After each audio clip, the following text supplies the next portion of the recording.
So it's me again, I'm still Vijal at EURIX. I want to say welcome to our panel. And can you all just there we go, I've gone backwards.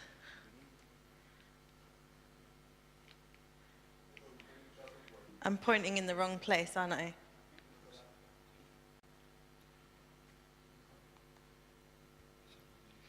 Here we go. So, could you all introduce yourselves? You don't have to do it in this order, but I thought it would be nice for everyone just to see who you are and also see where you're from. So when you're answering the questions, it's a bit nicer for the audience. So, sure, ladies first. I just introduced myself in the previous presentations. Daniel Erina from Namex. And that's it. Thank you. Hi everybody, my name is Angela Stănescu and I'm representing Interlan from Romania. Thank you. I'm Nenad Kranjnovic, coming from Serbian Open Exchange. I'm Martin Semrat and I'm Executive Director at NIXP.cz in Prague and also now in Slovakia for a couple of years. I'm Bozo Krstajic from Montenegro Internet Exchange Point. All right, thank you. So, just as Serge said, what I did was we kind of had a little think about what questions have come up during the session on IXPs and also actually during the day that we could perhaps kind of expand on since we have a bit more time during this panel discussion. So, let's start with number one, and that is, what are the main challenges that your IXP faces? So, who wants to start with that? I've got a mic, so I will begin. It is a really good question because NIXP.cz is, I think, very old IXP. We are absolutely neutral and member-based exchange point, and we celebrated 20 years anniversary last year. And we discussed with our members at the general meetings what are the challenges, what they want from us, what we can provide.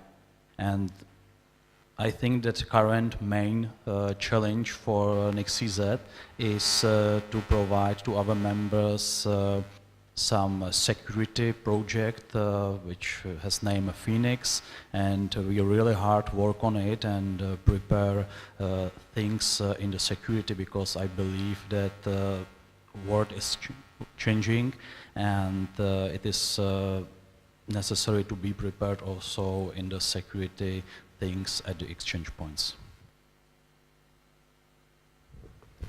Okay, so our challenges, let's see, lack of ports, for example. We just faced this year this problem, no more ports, so we have to switch the equipments to upgrade to a new generation, to come with new ports, 10G ports, 100G ports, and okay, this was done, but what about the other clients, members, partners who need lower capacity, like 100 megabits? So it was very difficult to accommodate everybody. If you take to a new generation, go to a new generation of equipment, there is no lower capacity. So we have to face this problem. Yeah, that's actually an interesting challenge, because in a way it's good, because you've got some growth. The traffic, of course. You've got the growth there, but then you're right. What about your members that want the lower grade ports? Yeah. So what did you do? Did you end up having two different switches, or yeah? This was the solution. But then did that then increase your other costs? For example, power, cooling, this will generate, space. of course. So then you have those challenges on top of that. Yeah. Yeah. Okay. Who's next? Okay. At the beginning, definitely it was the problem of building the trust of neutrality of SOX at the community, and we succeeded. So we practically interconnected all the ISPs in the country. And now it's a question of funding future development of the infrastructure, because the trafficking is going up and the prices of the megabits per second are going down. So your income is going down, and you should invest a lot in new infrastructure of 100 gigs equipment Right. to catch the rise of the traffic. Yeah. So actually interesting that you mention trust there. Is that trust within the local network community, or to trust the IX, or in what kind of capacity? First of all, you had to get the trust from the local community and the local ISPs. Mainly local ISPs, because the local community mainly do not see you at all. Right. Most of the people do not know that SOX exists at all. Yeah.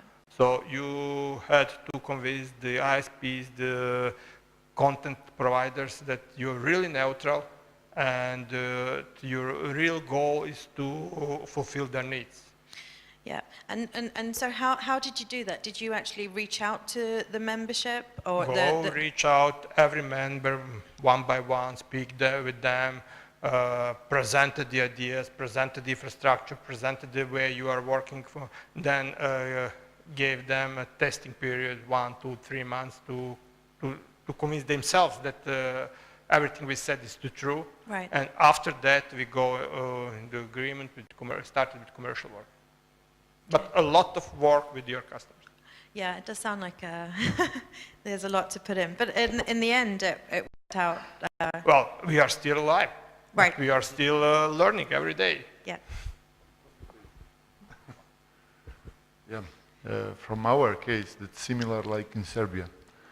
The most challenges to establishing our IXP was the motivation of the biggest internet service provider to participate to be member of our internet exchange point. Of course, they needed some proof that they not lost some users, some profit, that we will not competitor with them on the market, telecommunication market, and that was our big challenges in the beginning. And of course, as you heard from my presentation, we succeeded.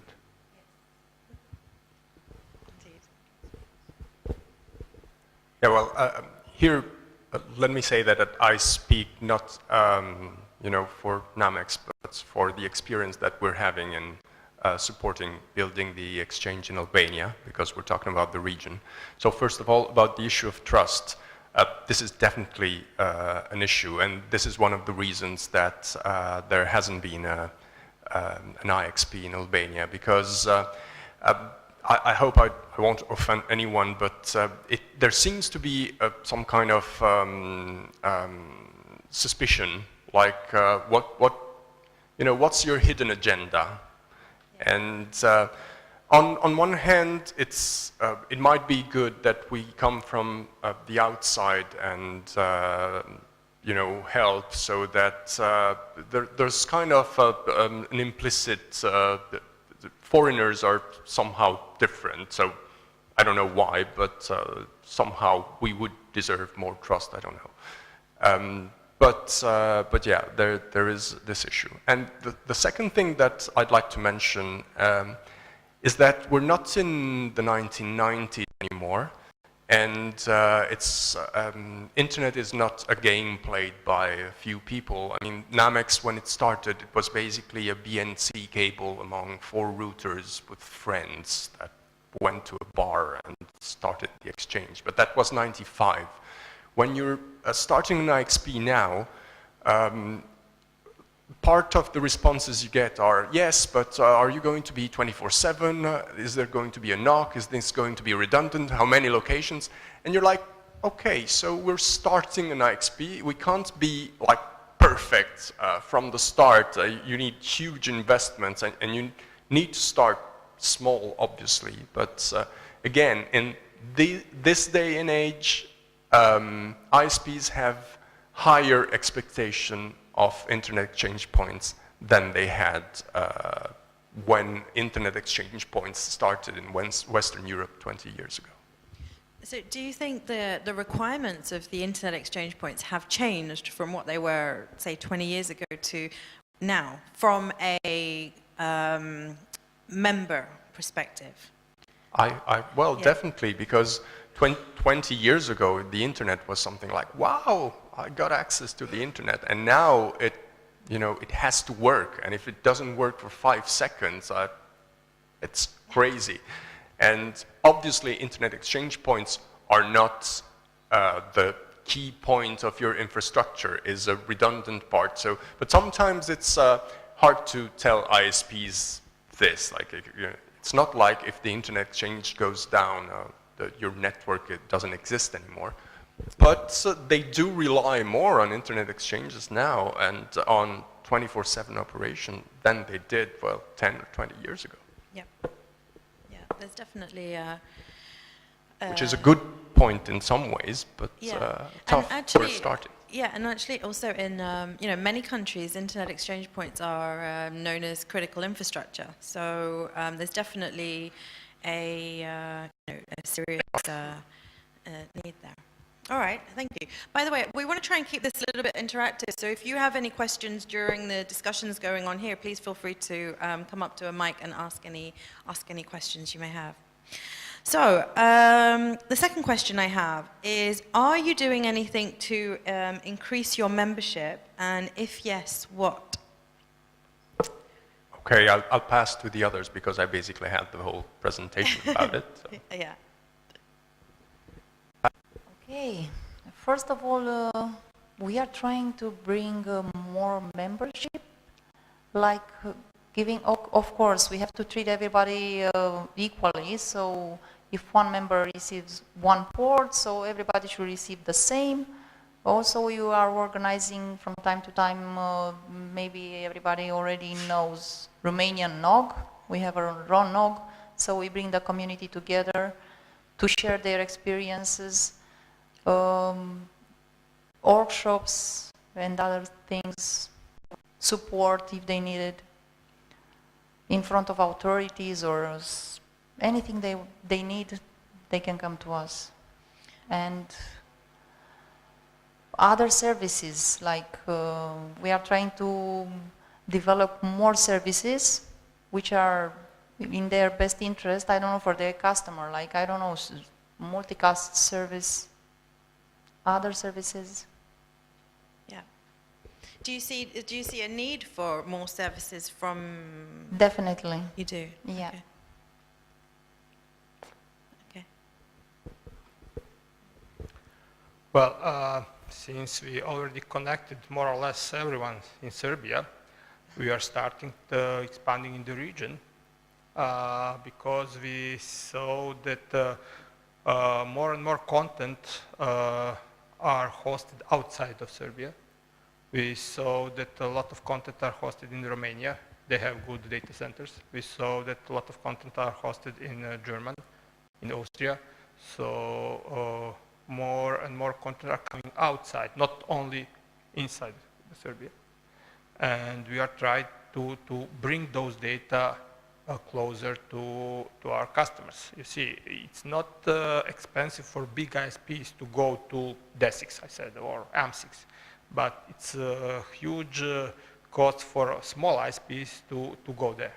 And if SOX do that for them, they will be very satisfied with our service. So we are trying to bring that content to the Serbia. And we are not the internet provider because we do not offer connectivity to all the internet, just to region. And that's the difference between us and the typical ISP, because they offer them full internet connectivity. We do not offer that. But we are offering connectivity to something which is most popular. And regarding new services, yes, our customers are always asking something more. And one of the magic words these days is security and anti-DDoS protection. And that's the reason why we introduced 1 month ago as a commercial service in our network is anti-DDoS protection. Because, as you know, DDoS attacks cannot be locally treated well, because it will overload the links, and whatever you have here, it would be useless. it must be mitigated around the world on major IXPs, and we are offering exactly that service. So we are listening the needs of our customers and trying to fulfill their requests. So you mentioned local content being hosted outside of Serbia. Is there anything that you could do to encourage it to be hosted locally in country? Or is it just that you don't have the facility for that? Like data centers, you mentioned that there's more in Romania, for example, or is that a trust thing as well? As I said in my presentation, we have 6 POPs in Belgrade. And I said, maybe it's too much. But why we have 6 POPs? Because we are trying to have our POP in every data center and to offer to all the customers in the country possibility to connect to neutral infrastructure. We just as an example, Cloudflare is one of the big CDNs. We started with the connection with them in Sofia and then convinced them to come to Belgrade, and they opened the POPs in Belgrade because they saw it makes sense. There is a lot of traffic there. So we bring one CDN in Belgrade. So we are trying to connect the community, to offer them good internet with low latency.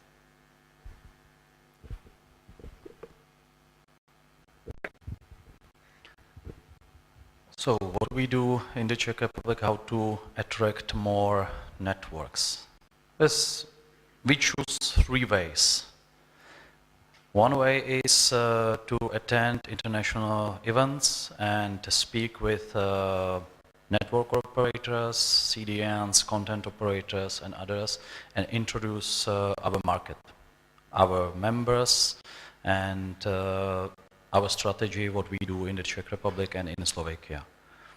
The second way is that we cooperate in Central Europe with other exchange points, with WIX in Vienna, in Austria, and with BIX in Hungary.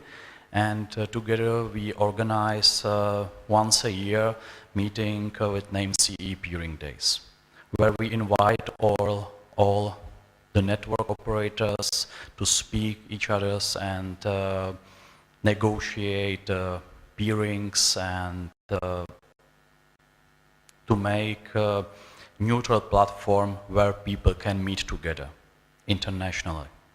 And last thing, or last way we choose is to attract more local people, more local networks, and we, for example, work with young people at the universities, where we stay and where we present at the technical universities what exchange points are and what is the mission of exchange points and what is the role of exchange points in the internet infrastructure. So, education and training is yeah, it's really important. Yeah. So, since the beginner, like internet exchange point, first of all, we try to learn from older and experienced internet exchange points in neighborhood and wide Europe. And of course, we listen our members, our network operators, ISPs in Montenegro. First of all, of course, we are a small country and we try to have many meetings face-to-face with the stakeholders and key persons in that companies. And we explain them benefits of internet exchange points, especially in kind of security, because, you know, as Nenad said, that's more important benefit of connection to IXP, especially because we try to we almost connect the government network to IXP, and that's mean all Montenegrin citizens will have secure connection to some governmental services, some portals, etc. And of course, we try to promote some services that especially peering of our internet exchange point. In that way, we have some promotion or testing of, we offer some testing period without any charge that all, how to say, interested So trial network period. providers, yeah, have possibility to, how to say, test some benefits and some potential problems or something like that using our services. And that's promotion work. It's about a couple months or half years, and no problem, because as I said, we are non-profit internet exchange point.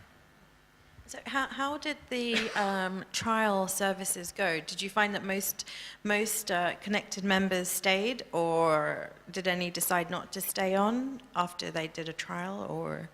No, we started, as I said, 1.5 years ago, and each network operators which connected to us and the promotion work will continue to working. That's good to hear. Yeah. Okay, still nothing from the audience. Ah, there's one.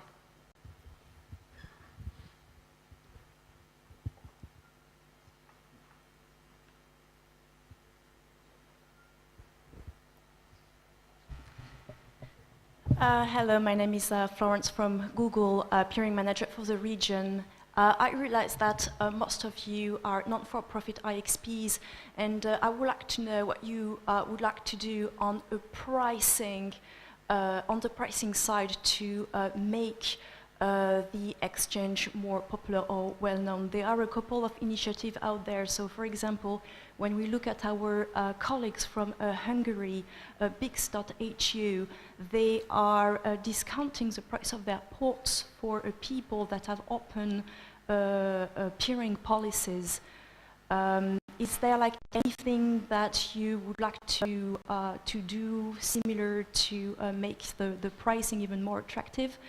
I really need to highlight that point because still nowadays the price of ports is still the thing that most people willing to connect to an IXP will look at. That's an interesting question. Thank you, Florence. Interesting question. Yeah, I discuss this discount with guys from Hungary before, how they can control who has open peering policy or not. So it is really hard, and I know this model, but I think that from our side, from a non-profit organization, it is necessary to calculate every year expenses, costs, and price with it. So, for example, in NCC, we decrease every year price for our ports, and for example, now I'm not sure, but I still believe that NCC is the cheapest exchange point, for example, for 100 GE ports.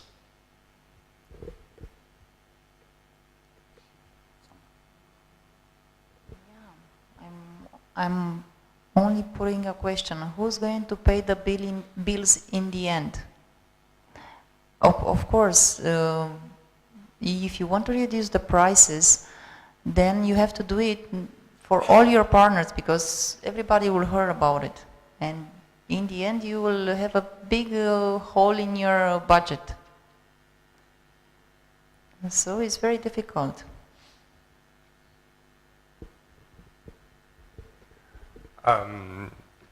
There hasn't been the prices for what will be the Albanian neutral IXPs have not been set yet, but we are thinking similar to the Montenegro model to have like a year of free participation to the IXP, because our first goal is to reach critical mass. So it has to be some kind of investment initially.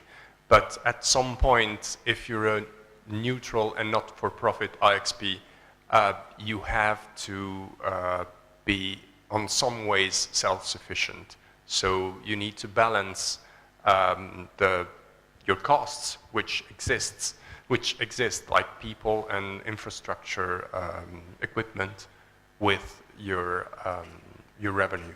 So there has to be some some price to pay.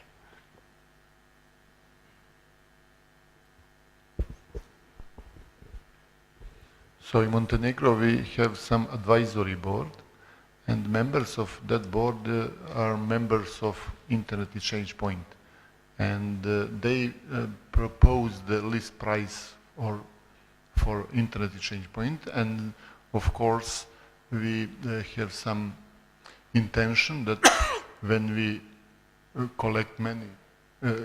connect almost all or many more internet service providers, we will decrease price just to cover costs of the working Montenegro Internet Exchange Point. Well, SOX is a private-owned commercial internet exchange. So the only money we have is the money that we got from our customers. And we have to buy the equipment, we have to buy for the infrastructure, we have to pay our people. So free things do not exist. Only question is who is paying for that. We are trying to follow the market, so we cannot charge to our customers as much we need. We are trying to be in accordance with the market, to offer them this good service for the price which is competitive on the market. And we struggle with that every day, to be honest. I understand. Thanks a lot for your honest answers regarding that topic. This is definitely one which is extremely important when organizations reach IXP. So thanks for highlighting all your thoughts about that. Daniel. Hi, Daniel Kahnberg, RIPE NCC Chief Scientist. Let me just relate something from the ancient history of the RIPE NCC. We were in a very similar situation as some of the community-driven or not-for-profit IXPs when we set up the NCC. And we considered offering free service, but we didn't have any money, so we couldn't offer free service. But what we did is we basically said, if you like our goals and our services, you can have a voluntary contribution. And I suggest to do that as well. Not say it's sponsorship or something like that, but say, here's a voluntary, a way for you to voluntarily pay us something in the first period that you would normally give away for free. I think that's better for you because you get some income. It's maybe also be better for the people who want to get the free tasting because very often the sentiment is if it costs nothing, it's not worth anything. So maybe one idea is to just say, you get the free trial, but you may contribute something voluntarily. Just an idea. It worked for us. The other thing is, when I heard this discussion, is that with time we learned at the NCC painfully that the most simple charging model in a community-driven thing, not in a commercial one, but in a community-driven thing, keep it simple as possible. Daniel, I have a question for you. How did you set those voluntary contributions? Was it like you can contribute what you want, or did you have guidelines? No, you can contribute whatever you want, but we make them talk to each other. So this was during the setup phase.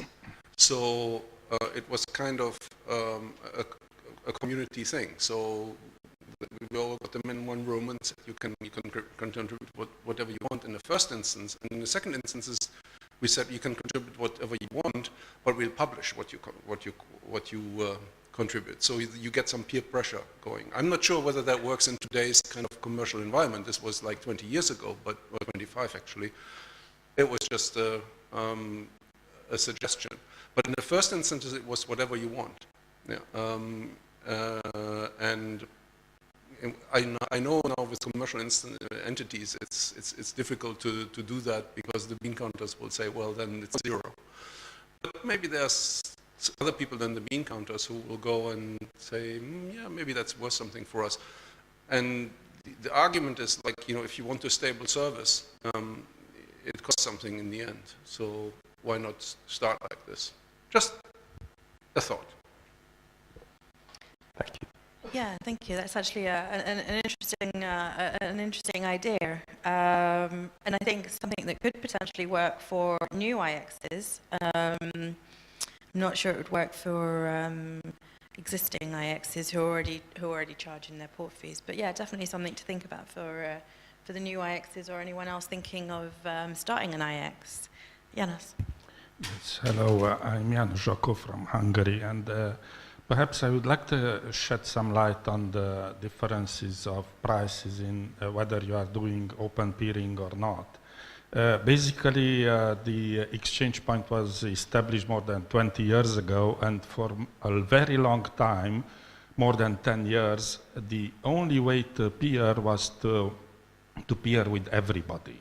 So that was mandatory, and eventually it turned out that there are some companies who cannot, for legal or other purposes, peer, and then we decided to have a model where we discount the peering price, and this is an incentive for everybody to peer. And basically still the vast majority of the members are peering with everybody, and this is basically for historical reasons that we have this difference of price. It's not that we want some people to pay more or who pays for the port, because it's kind of incentive to peer with everybody, because we have to, so we want somehow to allow everybody to benefit the most from the exchange. So that's the only reason for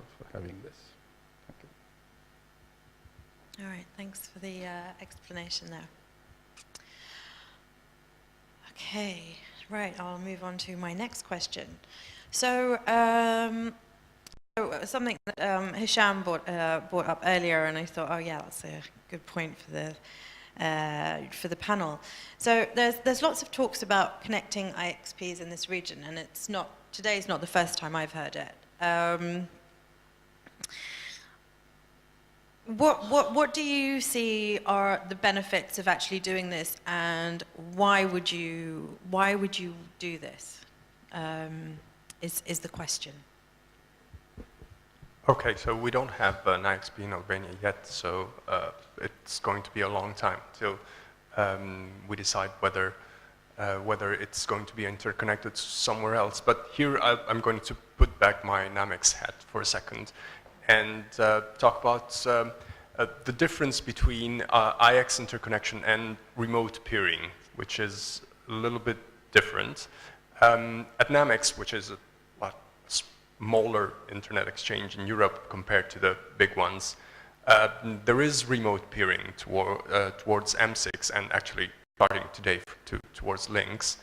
And this was something that was requested by members. So my first point is, if you're member-based, not-for-profit, this is what you want to do. You want to listen to your members, what they want, and to try to satisfy their needs. And one of their needs was to be interconnected to M6. So there is an interconnection from Rome to Amsterdam, for example, and to answer you, it's paid by Namex, but it's actually shared among the ISPs that use it. And it's basically retendered every year. So the idea is you're not in competition with your members, so you're trying as hard as you can to make everybody happy, which is those who need the connection get a connection, and actually those who provide the connection should also be happy, because this is a connection that wouldn't have happened if it wasn't a common connection, because it's mostly smaller ISPs who wouldn't have the funds to pay for themselves a whole connection to go to Amsterdam, for example. So, but this is not exactly connecting IXPs, but I wanted to pitch in. Can I have a short question? Daniel again. Do you ever experience capacity problems on these, and how do you resolve them? No, not really, right? No. Okay, so not so far. Yeah. But is that something that you are thinking about at the moment or planning for in the future? Think the capacity, like if you run out of capacity on the... But I think that the capacity is really, for the moment, good enough for the needs, right? In this moment we have... Maurizio, go to the microphone.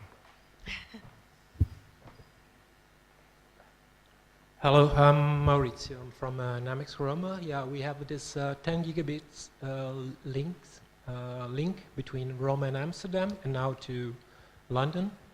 And our customer, I think, feel it about 50% now. But there is no big technical problem to, you know, to have another one or to have the upgrade to another 10 gigabits and link it together. So in a while we don't have problem, but I don't think that if the traffic increase we will have problem. So Yeah, and then deal with it then. In Romania, we have 2 interconnections with 2 IXPs from the region, but also, as my colleague said, it was decided by the community, so our members requested and we did it. That's it. So, but for the future, we are still analyzing if it's good or not to interconnect with another IXP from the region. Yeah. So since you've connected to the other IXPs and being in the same region, do your members actually see a benefit? Yes. They do? Yeah. Because they're able to access Exactly. other... They weren't able to connect to get the traffic from that part of the region, so we helped them to connect. Okay. And has there been any feedback on latency or anything if you're connecting IXPs together? No, we haven't faced that. No. Well, since we are commercial internet exchange, formally speaking, we do not have members, we have customers. But we have to treat them like they are members, and we have to fulfill all their requests or they will lose them. So practically we are on the same. We have, I think, 8 interconnection with neighboring IXPs. And we have very good experience with that because a lot of traffic are exchanged through those interconnections in both ways. So we are getting traffic from them and we are sending traffic to them, which is very good for our customers. And they are very happy with that and they are using that service. We are trying, our links are multiple of 10 gig. So we are trying to keep the latency as low as possible. Like physics said, for passing that kilometers, you need that latency. You cannot be faster than that. And Right. that's it. So we are trying to lease the direct capacity, and we are trying to keep those links between 15 and 70% of load, just to have a good service for our customers. If we see that the traffic is going up, we are scheduling the increase of the capacity. If the traffic is going down, we are decrease the capacity. So we are tracking the needs of our customers. And as I said, we had very good experience with interconnection with neighboring IXPs. Okay, so because you mentioned local content being based not locally, is that going to perhaps cause a problem for local content if they feel they can still connect to SOX through Romania, for example? Then that's going to keep the Serbian content still outside of Serbia. Have you faced any issues like that, or is that something that you've... Well, that content is already outside of Serbia. We are just helping to bring them faster to Serbia. And other important thing is that a lot of people move out from Serbia, but they are still wanting to see the local content. So in that way, we are sending our local content to the people which right now are not here, but they want to see that local content, as we said. So we have the traffic in both ways. That's the reason why we have the traffic in both ways. Like TV channels. Local televisions are very popular in the Europe because our people living there like to watch Serbian television program.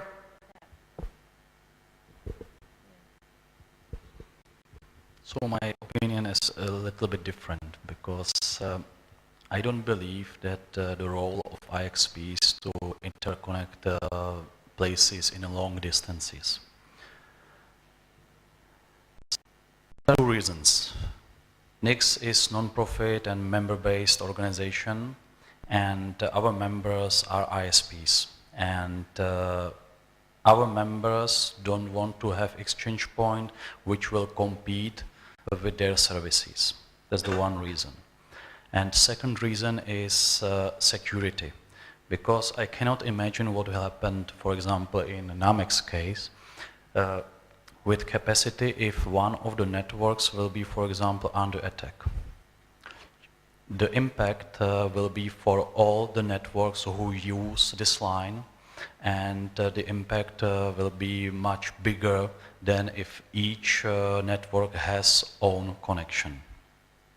But it's true that we have also some remote peering program for, but it is provided by our partners. It is not provided by NIXCZ.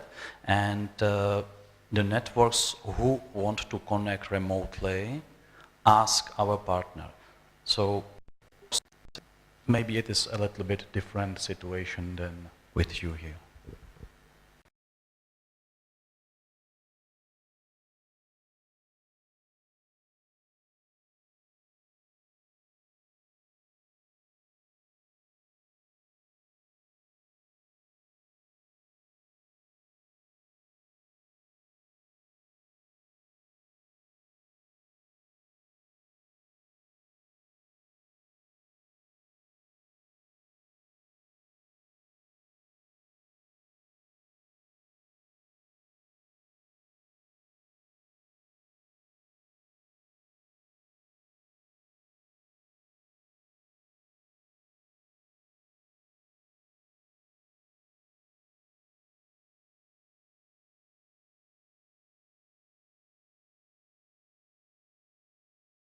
Services from us. And of course, we will probably find some solutions and establish connections as soon as possible. Of course, we will try and help our colleagues from Albania to establish their internet exchange point. Of course, probably, as we said from their presentation, they have some hops from Podgorica, almost on each connection from Shkodra, from Kukes. And we hope that we will establish connection with them, of course. Jean. Hisham Ibrahim, to the same point that was mentioned, I'd like to echo what Martin was saying, because I actually, I've seen in a lot of exchange points, they think the same way, that they do not want to be competing with their members, or their members do not want to see them competing with them. And the model of sharing the cost of international connectivity is not unheard of. They usually do that when, especially if they have CDNs that demand international connectivity for their caching and stuff. So the model of having an international connectivity that is divided amongst the members is there, but they just don't use it to interconnect between exchanges. They use it to, like I said, for caching and other services. And to the point I think Daniel was making earlier, you don't necessarily have an issue yet, because I don't think they've seen that they can use you for cheap transit, because the cost is now shared between everybody instead of them paying for it themselves. Well, but that is something that could actually happen. So there's The point is, while there may be short-term benefits of doing that interconnection, but also if you look at in the long-term scheme of things, you're actually dwarfing the growth of interconnection cables between the cross-border cables between the countries themselves, because now everybody will just cluster to these, exchange points that are interconnected, and these will be the new interconnection points within the region. So it's just, food for thought. Like I said, there's a lot of debates for and against, but that's just something that you may want to think of. If I may answer on your question, Yeah, sure. you see, as an interchange point, we are not connected end users. We are connecting network operators and ISPs. So at the end, that traffic will be paid by the end users of our customers. Network operators will receive the traffic cheaper over the IXP than on their own links. So actually, we are not the real competition to them.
To start with that one. Find the customers that wish to pay a huge amount for money for our services.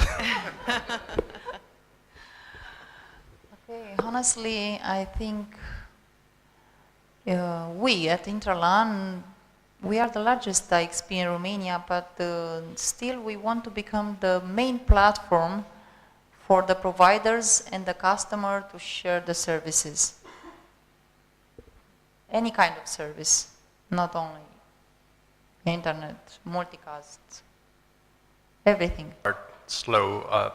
I'd like to see the first packets get through the neutral Albanian exchange in, well, before September, October.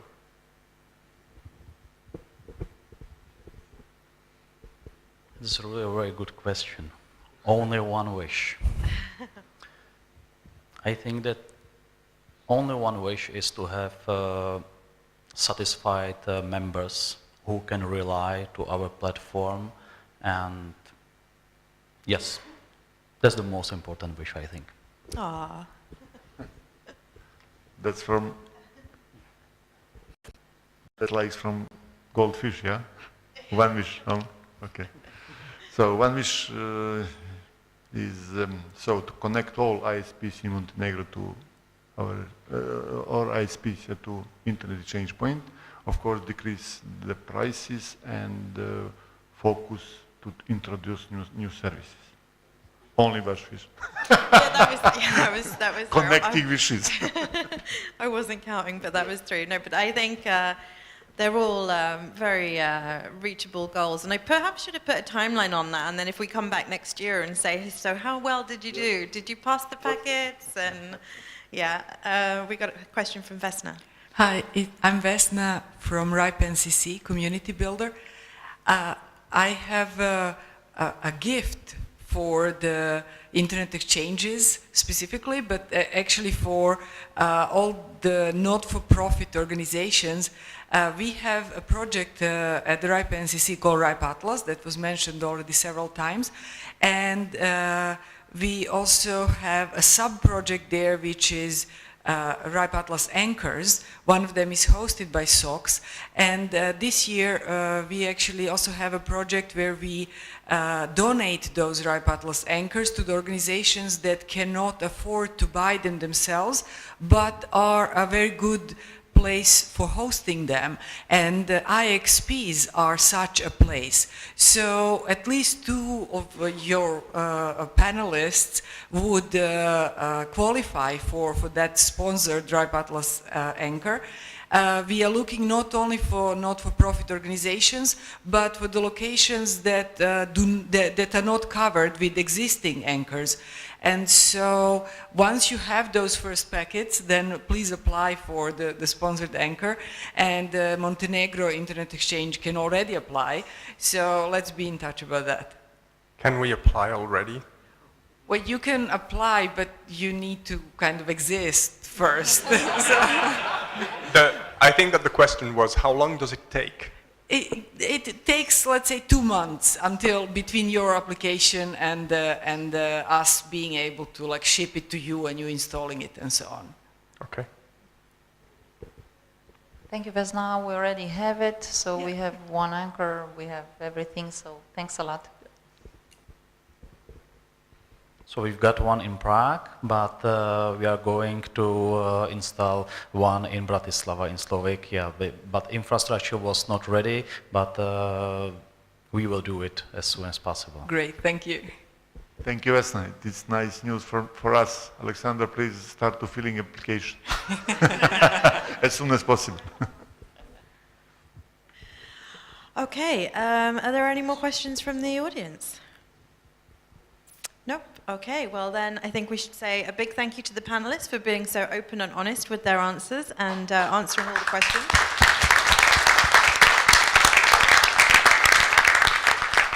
And thank you very much.